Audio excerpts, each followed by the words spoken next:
La session ordinaire de l'examen d'État a officiellement été lancée dans la province éducationnelle Olomami ce lundi à Kamina au lycée Maïdio. Les autorités du secteur éducatif et celles politico-administratives ont marqué leur présence à ces épreuves qui sanctionnent le parcours aux humanités. Des finalistes habillés aux couleurs selon les normes de l'État congolais, au visage visiblement de fierté et de concentration, se sont présentés dans les centres de passation pour affronter ce à quoi ils se sont préparés depuis quelques années. Ils sont 10 861 candidats dont 3 883 filles et 6 878 garçons répartis en 40 centres de passation selon les statistiques fournies par l'IPP Olomami 1 Jean-Claude Kankoukande qui a par la même occasion salué la bravoure des formateurs. Ils ont accompli leur mission avec professionnalisme afin d'améliorer la qualité des apprentissages dans nos écoles.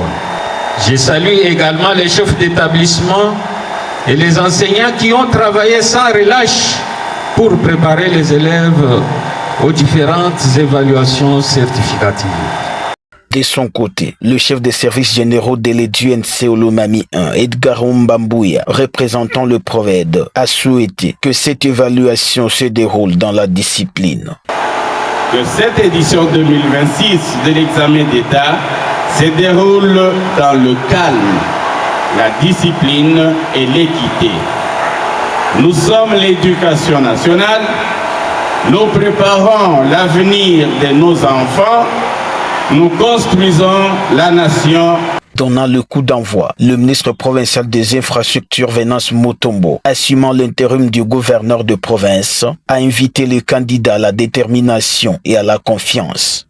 Ces examens viennent vous qualifier afin d'affronter une autre étape de votre parcours, une étape de choix pour votre formation supérieure.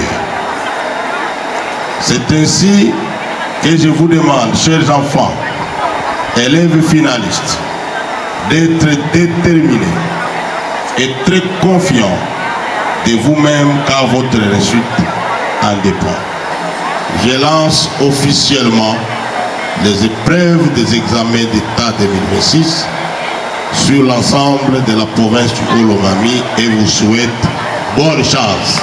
Le cortège s'est ensuite amené dans le reste des centres de passation et tout s'est déroulé dans le calme. Les candidats ont été masqués, signe des mesures barrières contre la contamination de la maladie à virus Ebola détectée dans quelques provinces de l'Est de la RDC. L'IPP Olomami 1 a averti que tout acte de trouble à l'ordre public le jour de clôture de l'examen d'État sera répréhensible par les services spécialisés. Il a par ailleurs exhorté les candidats à réaliser des distinctions pour bénéficier de la bourse d'études Excellencia. Ces épreuves se déroulent dans 4 jours.